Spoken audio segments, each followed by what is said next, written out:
اور اس کی دلیل یہ دیتے ہیں ایک واقعے کی وجہ سے۔ کہتے ہیں بدعت کی دو قسمیں، بدعت حسنہ، بدعت سیئہ۔ بدعت حسنہ کا مطلب ہے اچھی بدعت، بدعت سیئہ کا معنی ہے بری بدعت۔ لہذا بدعت اچھی بھی ہو سکتی ہے، بری بھی ہو سکتی ہے، ہم اس کو اچھی بدعت مانتے ہیں۔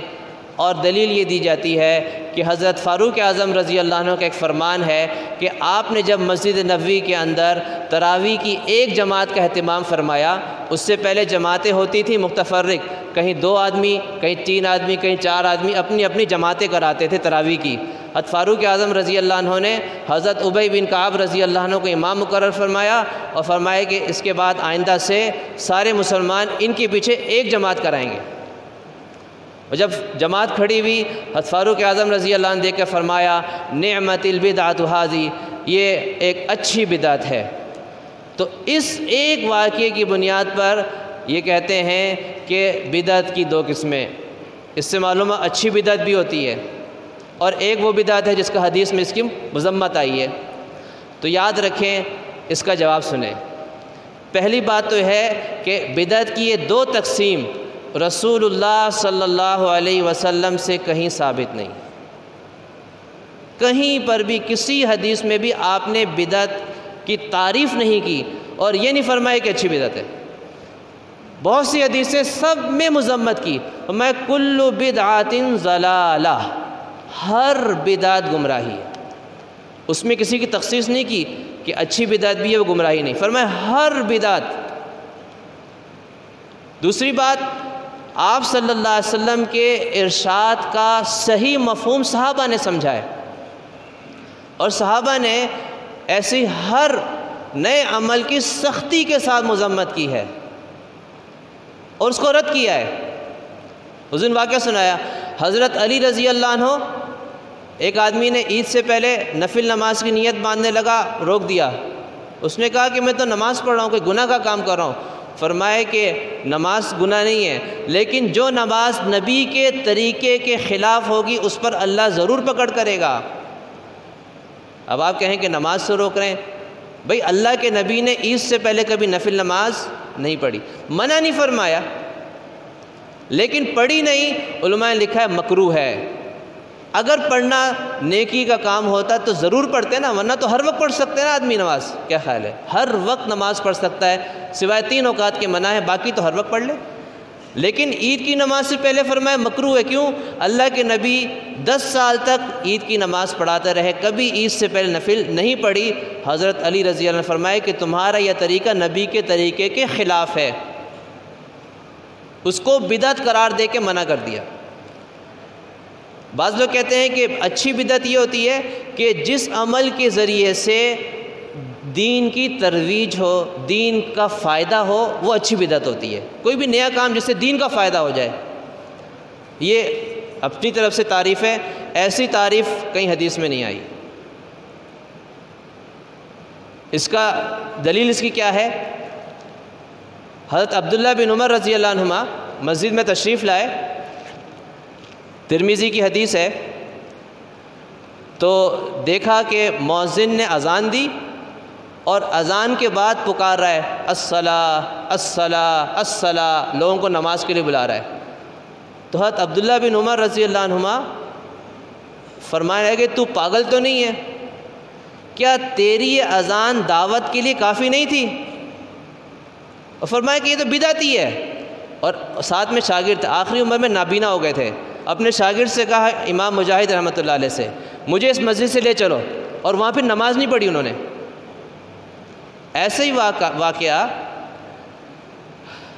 حضرت علی رضی اللہ عنہ کے ساتھ بھی لکھا ہے کتابوں میں کہ وہ بھی اس طرح ایک دفعہ مسجد میں تشریف لائے، مؤذن اذان دے چکا تھا اور اس کے بعد لوگوں کو اس طرح پکارنا شروع کر دیا الصلاۃ الصلاۃ۔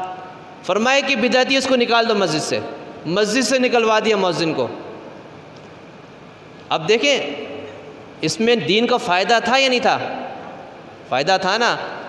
اس پکارنے کی وجہ سے ہو سکتا ہے چند اور نمازی بھی نماز کے لیے آ جائے جو نماز کے لیے نہ آ رہے ہوں، ہوتا ہے اس طرح، آپ اعلان کر دیں نمازیوں کی تعداد میں اضافہ ہوتا ہے۔ دین کا فائدہ، دین کی ترویج تھی، لیکن فرمائے کہ نبی کا طریقہ نہیں ہے، اس لیے اس کو بدعت قرار دیا۔ دونوں جلیل قدر صحابہ نے۔ بخاری مسلم کی حدیث ہے، حضرت عبداللہ بن عمر رضی اللہ عنہما حضرت عائشہ رضی اللہ عنہ کے حجرہ کے ساتھ ٹیک لگائے بیٹھے تھے۔ کچھ لوگ سامنے مسجد نبوی کے اندر چاشت کی نماز پڑھ رہے تھے۔ کسی نے پوچھا یہ کیا ہے؟ آپ نے فرمایا بدعت ہے، با جماعت۔ دوسری روایت میں آتا ہے با جماعت پڑھ رہے تھے، تو فرمایا کہ بدعت ہے۔ کیوں؟ چاشت کی نماز نفل نماز ہے اور وہ با جماعت پڑھنا ثابت نہیں ہے۔ لیکن اگر با جماعت کوئی پڑھے تو اس سے فائدہ ہے نا، لوگوں کو ترغیب ہوتی ہے نہیں ہوتی ہے؟ دیکھیں نا، بعض دفعہ آدمی کی جماعت چھوٹ جاتی ہے نا تو وہ سست ہو جاتا ہے، نماز ہی نہیں پڑھتا ہے۔ تو جماعت کی وجہ سے کیا ہے، لوگوں کے اندر نماز کا ایک جذبہ پیدا ہو جاتا ہے۔ تو اگر چاشت کی نماز بھی با جماعت شروع کر دی جائے تو لوگ ہو سکتا ہے اس بہانے بہت سے لوگ نماز پڑھنا شروع کر دیں، نفل نماز۔ لیکن فرمائے کہ بدعت ہے۔ کیوں؟ اس طریقے سے آپ صلی اللہ علیہ وسلم نے نماز نہیں پڑھی۔ نفل نماز آپ صلی اللہ علیہ وسلم ہمیشہ اکیلے انفرادی پڑھتے تھے، اپنے حجرے میں اپنے گھر میں پڑھتے تھے، مسجد میں نہیں پڑھتے۔ تو معلوم ہوا کہ یہ تقسیم جو کی گئی ہے اس کی شریعت میں کوئی اصل نہیں ہے۔ جہاں تک حضرت عمر رضی اللہ عنہ کا قول ہے تو اس سے مراد یہ ہے کہ وہ بدعت اصطلاحی بدعت نہیں، لغوی بدعت ہے۔ بدعت کہتے ہیں ہر نئی چیز کو۔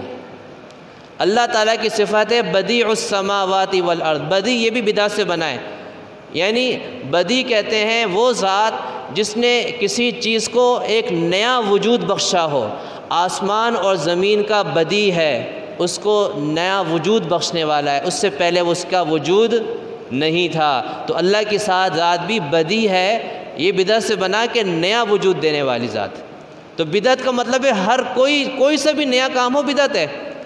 لیکن جو شریعت میں بدعت کہا گیا ہے اس سے مراد وہ کام ہے جو آپ صلی اللہ علیہ وسلم کے زمانے میں باوجود یہ کہ کیا جا سکتا تھا لیکن نہیں کیا گیا۔ آپ نے نہیں کیا، حضرات خلفائے راشدین کے دور میں نہیں ہوا، تو اس کو بدعت کہا جائے گا۔ اور جس کے بارے میں بہت ساری حدیثیں جس میں آپ نے واضح فرما دیا کل بدعت ضلالہ، ہر بدعت گمراہی ہے۔ اب اس کے بعد کوئی یہ کہے کہ اس میں اچھائی بھی ہے، تو ایک عالم نے فرمایا اس کی مثال ایسے ہے جیسے کوئی کہے کہ شرک کی بھی دو قسمیں ہیں، ایک شرک حسن، ایک شرک صحیح، اچھا شرک، برا شرک۔ کفر کی بھی دو قسمیں ہیں، ایک اچھا کفر، ایک برا کفر۔ فرمایا کہ جیسے شرک دو طرح کے نہیں ہو سکتے، اس میں خوبی حسن اچھائی آ نہیں سکتی، کفر کے اندر اچھائی اور حسن آ نہیں سکتا، ایسے ہی نفاق کے اندر بھی حسن اور اچھائی آ نہیں سکتی۔